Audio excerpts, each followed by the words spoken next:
Morgen, Copenhagen. How's it going, Copenhagen? I am here in this beautiful city, which is the capital of Denmark. And even though I'm traveling, this country is a little bit like home to me. My husband is Danish, so those of you who know Tim, you know that Tim is from this beautiful country.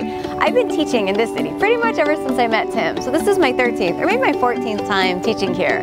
And in this episode of the Global Yogi, we're exploring Copenhagen through the eyes of yoga.